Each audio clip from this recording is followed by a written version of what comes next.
안녕하세요. 6월 10일 수요일 새벽 예배를 하나님께 올려드립니다. 기도하십니다.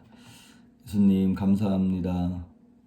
날마다 생명을 허락하시는 생명의 주인 되시는 하나님을 인식하지 못하고 내가 주인인 것처럼 느부갓네살 왕처럼 그렇게 교만하게 살던 우리 인생을 잊지 아니하시고 늘 찾아오셔서 깨닫게 하시며 회개케 하시는 하나님을 찬양합니다. 주님, 우리 마음과 심령 속에 주님의 말씀과 생명을 향한 갈급함이 더 살아나게 하시며 그래서 예수님 붙잡고 회복되어지며 날마다 말씀으로 돌아가고 주님께 가까이 갈 수 있는 우리 인생들 되게 하여 주옵소서. 오늘도 말씀 가운데 함께 하시길 소망하며 예수님의 이름으로 기도했습니다. 아멘. 우리의 찬송가 492장, 새 찬송가 435장 나의 영원하신 기업 우리 찬양하십니다. 나의 영원하신 기업 생명보다 귀하다. 나의 갈 길 다가도록 나와도 행하소서. 주께로 가까이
오늘 우리에게 주시는 말씀은 다니엘서 4장 20절에서 27절에 있는 말씀입니다. 다니엘서 4장 20절에서 27절에 있는 말씀까지 제가 봉독해 올립니다. 4장 19절이네요. 4장 19절부터 벨드사살이라 이름한 다니엘이 한동안 놀라며 마음으로 번민하는지라 왕이 그에게 말하여 이르기를 벨드사살아 너는 이 꿈과 그 해석으로 말미암아 번민할 것이 아니니라. 벨드사살이 대답하여 이르되 내 주여 그 꿈은 왕을 미워하는 자에게 응하며 그 해석은 왕의 대적에게 응하기를 원하나이다. 왕께서 보신 그 나무가 자라고 견고하여지고 그 높이는 하늘에 닿았으니 땅 끝에서도 보이겠고 그 잎사귀는 아름답고 그 열매는 많아서 만민의 먹을 것이 될 만하고 들짐승은 그 아래에 살며 공중에 나는 새는 그 가지에 깃들었나이다. 왕이여 이 나무는 곧 왕이시라.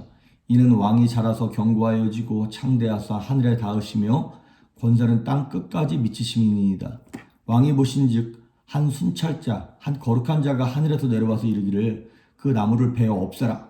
그러나 그 뿌리에 그루터기는 땅에 남겨두고 쇠와 노줄로 동이고 그것을 들풀 가운데 두라. 그것이 하늘 이슬해졌고 또 들짐승들과 더불어 제 몫을 얻으며 7대를 지내리라 하였나이다. 왕이여 그 해석은 이러하니이다.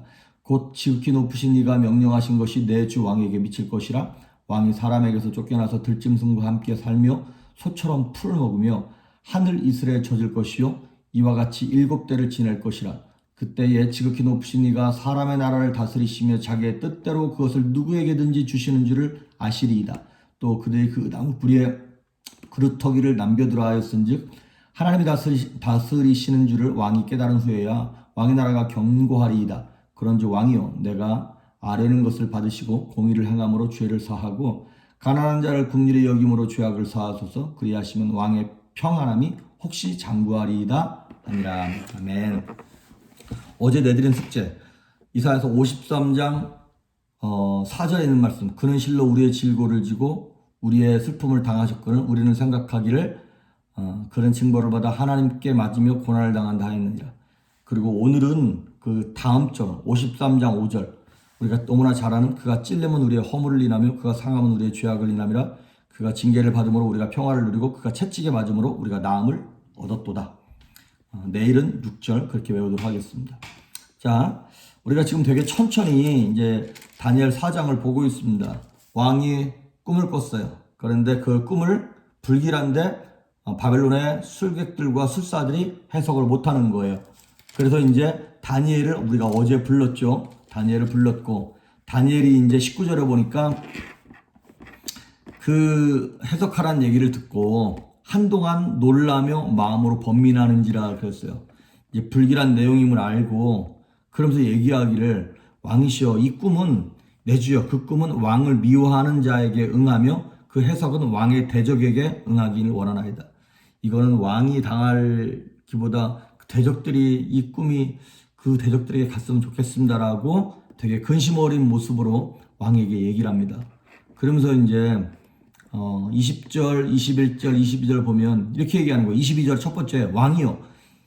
왕이 보신 나무는 그 창대하고 큰 나무는 왕이십니다. 그런데 그 나무가 어떤 나무였냐? 20절에 보니까 왕께서 보신 그 나무가 자라서 견고하여지고 그 높이는 하늘에 닿았으니 땅 끝에서도 보이겠고 그 잎사귀는 아름답고 그 열매는 많아서 만민의 먹을 것이 될 만하고 들짐승은 그 아래에 살며 공중에 나는 새는 그 가지에 깃들이니이다. 이거는 바벨론을 상징하기도 하고 느부갓네살 왕의 어떤 나라의 통치력, 영향력, 나라의 평안함 뭐 이런 것들을 얘기하는 거예요. 아주 그냥 태평성대를 이루는 것입니다. 그런데 23절 왕이 보신즉 순찰자 하늘에서 어떤 사람이 내려와 가지고 이렇게 얘기한 거죠. 그 견고한 나무를 베어버려라. 그런데 싹둑 베어내고 난 다음에 그 그루터기는 남겨놓는다는 거예요. 그러면서 거기 보니까 그것이 하늘의 이슬에 젖고 또 들짐승과 더불어 제 몫을 얻으며 7대를 지내리이다. 이거는 이제 들짐승과 함께 지난다는 얘기는 뭐냐면 이제 이 느부갓네살 왕이 정신이 온전치 못해집니다. 그러면서 여기 나와 있는 것처럼 7대, 이게 좀 이따 설명을 해드리겠습니다만은 이제 보통 7년이라고 얘기하는데 그 7대를 정신 이상자로 살면서 밖에서 짐승처럼 사는 거예요. 하늘의 이슬을 맞고 비를 맞고 막 소처럼 풀 뜯어먹으면서 인간 같지 않은 생활을. 바벨론의 신이라고 일컬어지는 그 왕이 짐승 같은 삶을 사는 거예요. 그렇게 7대를 지날 것입니다. 근데 이제 여기서 말하는 7대를 7년이라고 해석하는 경우도 많이 있고 또 한 부류는 뭐라고 얘기하냐면 바벨론에서는 이거 보면 7대를 영어로 뭐라고 썼냐면 7 times 이렇게 나와 있어요. 7 years라고 기라기보다는 뭐냐면 바벨론에서는 계절을 시즌을 여름과 겨울 이렇게 두 시즌으로 본다는 거예요. 그래서 그 한 시즌이 지날 때마다 한 때가 지나간 거죠. 그러니까 7대니까 3년 반이 되는 거예요. 그리고 이제 이렇게 3년 반이라고 얘기할 수밖에 없는 게 느부갓네살 왕이 이 꿈 꾸고 난 다음에 약 6년 정도 있다가 죽습니다. 그러니까 이거를 7대를 7년이라고 계산하면 이게 안 맞는 거예요. 그래서 뭐 3년 반이든 7년이든 뭐가 그렇게 중요하겠습니까? 어쨌든 그렇게 3년 반 동안 느부갓네살 왕이 정신 이상자가 되어서 막 옷도 벌거벗고 들에 나가서 막 풀 뜯어먹고 막 비 맞고 쇠사슬로 막 묶어놓고 그런 수욕과 치욕을 당한다는 얘기를 지금 이제 다니엘이 하고 있는 것입니다. 그러고 나서 26절에 보니까 이게 뭐라고 하냐면 하나님이 다스리는 줄을 왕이 깨닫고 난 이후에야 이제 온전히 왕이 회복될 것입니다. 그런데 27절에 보니까 그런즉 왕은 앞으로 공의를 행하고 가난한 자를 긍휼히 여기는 그런 긍휼을 행하시고 그렇게 정치를 하나님 보시기에 기쁘게 행하십시오. 그러면 혹시 왕의 평안함이 장구할 수 있을런지 모르겠습니다라고 다니엘이 방법까지 다 알려주는 것입니다. 자, 그러니까 다니엘은 지금 왕에게 회개를 촉구하고 그리고 이렇게 행하십시오라고 하는 방법까지 다 느부갓네살 왕에게 알려주는 거예요. 그러면 이 느부갓네살 왕이 이 얘기를 듣고 그대로 회개하고 그랬나? 아니요. 비록 이 다니엘의 꿈 해석을 듣고 야, 너의 하나님이 참 대단하시다 이렇게 감탄은 하긴 했지만 이런 것들을 체험하고 나서도 인간은 참 미련해서 못 깨달아요. 지금 사실 느부갓네살 왕은 세 번째 하나님을 경험하는 겁니다. 아시다시피 앞부분에 보면 다니엘 1, 2, 3장 이렇게 쭉 보시면 아시겠지만 처음에 꿈 꿨을 때 그 금신상의 꿈 얼마나 두려웠는지 꿈 내용은 기억은 안 나는데 너무 둘둘둘 떨면서 결국에는 모든 사람을 불러가지고 이거 해석해내라고 찾아내라고 그렇게 말할 정도로 하나님께서 느부갓네살 왕에게 강력하게 경고하셨던 거거든요. 그때 한번 경고하셨고 그 다음에 2장인가 3장에 보면 그 사드락 메삭 아벳느고 풀무불에 집어넣는데 세 사람 넣는데 네 번째 신들의 아들 같은 존재가 함께 있는 걸 보면서 머리털 하나 그슬리지 아니하고 불 속에서 나온 걸 보면서 야, 이건 정말 너희 하나님 진짜 하나님이다. 두 번째 그렇게 경험했고 지금 세 번째 자신의 꿈을 다니엘이 해석하면서 해결책까지 줬음에도 불구하고 느부갓네살 왕은 못 깨달아요. 결론적으로 못 깨달아요. 그때뿐인 거예요. 그때만 하나님이 진짜 하나님이구나 이렇게 말하고 삶은 하나도 변하지 않는 거예요. 여러분 이 느부갓네살 왕 보면서 답답하십니까? 이거는 약과입니다. 이거보다 몇 배 되는 사람이 하나 있어요. 누굽니까? 애굽의 바로. 바로 같은 경우에는 하나님께서 10번이나 책망하시고 기회를 주시고 막 채찍으로 때려가시면서 바로에게 기회를 주시는 거예요. 그런데 10번이나 거절해도 결국에는 10번째 어떤 재앙이 내립니까? 애굽에 있는 모든 장자들이 사람이든 가축이든 짐승이든 다 죽는 거예요. 왜 그런 건가요? 교만함으로 마음이 완악해졌어. 강팍해졌어. 여러분 마음이 강팍하면 답이 없습니다. 진흙처럼 굳어져 버리면 정말 폭포수와 같은 하나님의 은혜가 떨어져도 소용없습니다. 그래서 하나님 앞에서 하나님 내 심령을 가난한 마음, 애통하는 마음을 달라고 긍휼을 베풀어 달라고 탄식하며 기도하는 게 참으로 중요합니다. 그러면 바로 왕만 그렇게 완악하고 강팍했나요? 이스라엘 백성들은 더 강팍했습니다. 왜? 수백 년 동안이나 하나님께서 율법을 주시고 선지자를 보내면서 깨닫게 하셨는데도 불구하고 그때만 잠깐 회개했다가 결국에는 끝까지 회개하지 않아가지고 바벨론에 의해 나라가 망한 거잖아요. 그러면 우리는요? 여러분 우리는요 저들보다 더 완악하고 더 강팍합니다. 왜? 저 사람들은 성경도 없었어요. 성경이라봤자 모세오경 기껏 온 동네에 하나 있는 거 도시에 하나 있는 거 그 정도였습니다. 우리는 성경이 우리 집에 우리 손에 쥐어져 있고 전화기 안에 들어가 있고 예배는 또 얼마나 많이 있나요? 원하면 아무 때나 유튜브에 들어서 예배할 수 있고 뭐 큰 교회 좋은 목사님 설교 아무 때나 들을 수 있고 하나님은 성경으로 말씀하시고 예배 때 목사를 통해도 말씀하시고 환경으로 말씀하시고 우리의 양심에 말씀하시고 그런데 우리는 완악해서 강팍해서 바로처럼 느부갓네살 왕처럼 하나님 앞에서 우리 회개하지 않아요. 두들겨 맞는 그때만 회개해요. 그때만.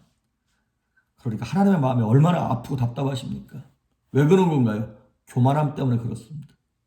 교만은 죽음에 이르는 병입니다. 교만이 다른 죄랑 다른 이유가 있습니다. 이거는 마귀가 시초인 죄이기 때문에 그렇습니다. 이 마귀가 처음에 교만해서 하나님께로부터 하나님께 대적했다가 타락한 거잖아요. 그러니까 교만이 하나님이 싫어하시는 죄인 이유가 뭐냐면 교만하면 하나님을 무시합니다. 하나님이 보이지 않습니다. 그러니까 겸손하면요 하나님을 닮아가게 되고요. 교만하면 짐승을 닮아가. 그러니까 이 느부갓네살 왕이 교만하니까 결국에는 짐승처럼 변하는 것 아니겠습니까? 다니엘서 2장에 보면 첫 번째 하나님께서 이 느부갓네살 왕에게 꿈으로 경고하신 건요, 그거는 이론이었어요. 이론. 하나님이 이런 분이야. 그러니까 조심해라고 이론으로 경고하신 거예요. 그런데 오늘 4장에서 이 꿈은 하나님이 경고했는데도 이론으로 말이 안 들으니까 실습하시는 겁니다. 정말로 바벨론 왕을 싹둑 잘라버리는 거예요. 그래서 정신이 온전치 못함으로 말미암아 그 신과 같은 존재가 풀을 뜯어먹는 짐승 같은 존재가 된 것이죠. 그러니까 27절에 보면 왕은 공의를 행하고 국률을 행하십시오. 이렇게 다니엘이 권고했는데 국률을 행하지도 않았고 공의를 행하지도 않았다는 얘기였던 것이죠. 오늘 읽지는 않았습니다. 내일 볼 건데요. 4장 30절에 왕이 얼만큼 교만했냐면 이렇게 얘기해요. 29절부터 보면 12달이 지난 후에 내가 바벨론 왕궁 지붕에 거닐세. 이제 꿈 얘기를 듣고 1년 정도 지나고 난 다음에 마음이 흐트러진 거야. 30절. 나 왕이 말하여 이르되 이 큰 바벨론은 내가 능력과 권세로 건설하여 나의 도성으로 삼고 이것으로 내 위엄의 영광을 나타낸 것이 아니냐. 이거는 내 능력과 권세로 이렇게 된 거야. 얼마나 영광스럽냐. 여전히 교만한 거예요. 하나님이 그렇게 한 번 말씀하시고 두 번 말씀하시고 경고하시고 기적을 나타내시는데도 못 깨닫는 거예요. 여러분, 이거 다른 얘기 아닙니다. 우리 얘기입니다. 우리 성도님들 가운데 많은 분들이 힘들고 어려울 때만 하나님을 찾아요. 힘들 때는 정말 막 주를 위해 살 것처럼. 근데 조금 등 따스고 배부르면 어쩜 그렇게 쉽게 하나님을 무시하고 하나님의 은혜를 멸시하는지요. 이 느부갓네살 왕이 7대, 그러니까 3년 반을 이 어려움을 겪어요. 굉장히 혹독했죠. 3년 반 동안 풀 뜯어먹고 집에 들어오지도 않고 밖을 쏘돌아다니면서 벌거벗고 돌아다니면서. 그런데 참 감사하게도요, 하나님께서 나무를 잘라버리셨음에도 불구하고 그루터기를 뿌리를 남겨두시는 거예요. 긍휼의 하나님이시라는 것이죠. 하나님이 노아의 때에 사람들의 악함의 관영함을 보시고 싹 다 멸하셨어요. 그런데도 불구하고 노아의 8식구를 남겨놓으십니다. 그루터기를 남겨놓으시는 거예요.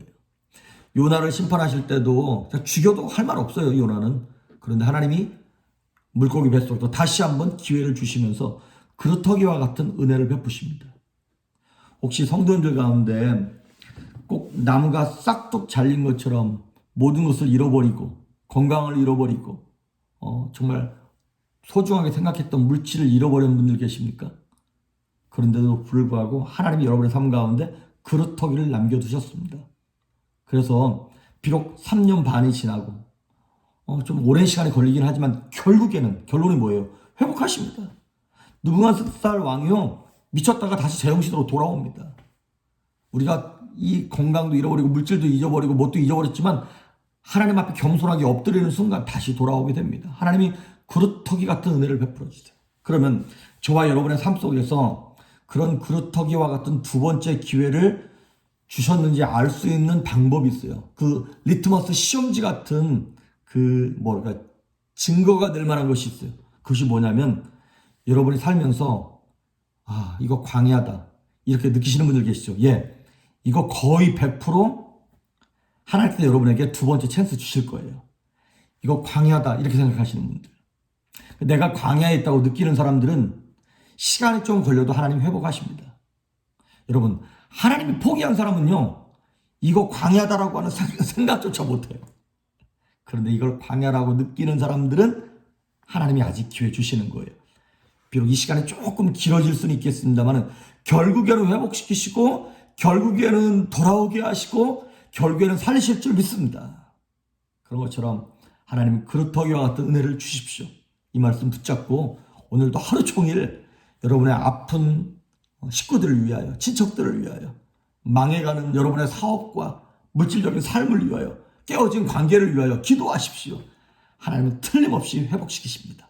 이 은혜가 여러분의 있기를 주의 이름으로 축복합니다. 기도하십니다. 예수님 감사합니다. 참 우리 인생이 교만하여 하나님이 그렇게 말씀하시고 책망하시는데도 그때만 겸손한 척을 하고 다시 교만한 모습으로 돌아감을 용서하여 주시옵소서.